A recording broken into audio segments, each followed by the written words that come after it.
નમસ્કાર ખેડૂત મિત્રો, આજે આપણે આવ્યા છીએ જડાઈ રોડ ઉપર કે જ્યાં વધારે આપણે જોઈએ છીએ મગફળીનું વાવેતર પણ સારું છે અને ખેડૂતો વધારે ઉત્પાદન લેતા હોય છે. પરંતુ આપણે જોઈએ છીએ કે મગફળીની અંદર જ્યારે મગફળી ઉપાડવાનો ટાઈમ થાય, જ્યારે 80-90 દિવસ કે 100 દિવસ, ત્યારે તેની અંદર ફૂગ આવે અને ગેરુ ટીકા નામની અને તેનાથી ટપકી, તેનાથી આપણે જોઈએ છીએ કે પાન ખરી જાય છે. બરોબર, તેના લીધે આપણી ક્વોલિટી અને ઉત્પાદન ઉપર બહુ મોટો અસર પડતી હોય છે, જેના લીધે આપણી ક્વોલિટી અને ઉત્પાદન પણ ઘટતું હોય છે. તો તે ના થાય તેના માટે આપણે BSF કંપનીનું એક ફૂગનાશક આવે છે, પ્રાયોગસર. તો આપણે જાણીએ ખેડૂત પાસેથી કે પ્રાયોગસર છાંટ્યા પછી તેને કેવું રિઝલ્ટ છે.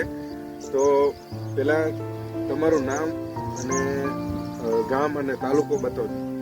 મારું નામ વિપુલ પટેલ, હું નખત્રાણાનો રહેવાસી છું અને મારો તાલુકો પણ નખત્રાણા છે.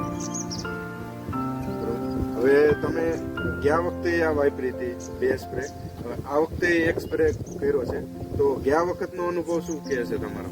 ગયા વખતનો અનુભવ કહું તો ગયા વખતે મેં આ ભાઈ નિલેશભાઈ આવ્યા હતા મારી પાસે કે પ્રાયોગસરનો ઉપયોગ કરો, ત્યાંથી મેં ગઈ વખતે 2 સ્પ્રે લીધા હતા અને મને એનું બહુ રિઝલ્ટ સારું મળ્યું હતું. કે આપણે અધિકતર જોઈએ ત્યારે મગફળીમાં પાછલા સમયની અંદર કે ટપકીવાળો રોગ આવી જાય છે, ગેરુ ટીકા જેને આપણે કહીએ છીએ. એ મને આ 2 સ્પ્રે વાપરવાથી છેટ સુધી મારી મગફળી નીલી ઊભી હતી ને મને એનું ઉત્પાદન પણ સારું મળ્યું હતું.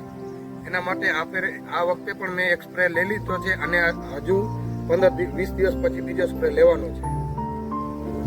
આના પછી માનો કે ક્વોલિટીમાં કેવો ફેર આવે છે? ક્વોલિટી એ મને એમ સારી દેખાણી. એનું એક રિઝલ્ટ એવું છે કે ભાઈ છેટ લગી મગફળી નીલી ઊભી હોય તો એનું રિઝલ્ટ પણ સારું મળતું હોય છે. બરોબર છે.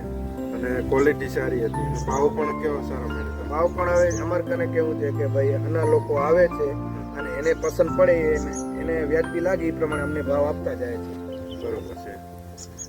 તો જોયું ખેડૂત મિત્રો, તેને 2 સ્પ્રે લીધા અને સારું એવું રિઝલ્ટ મળ્યું.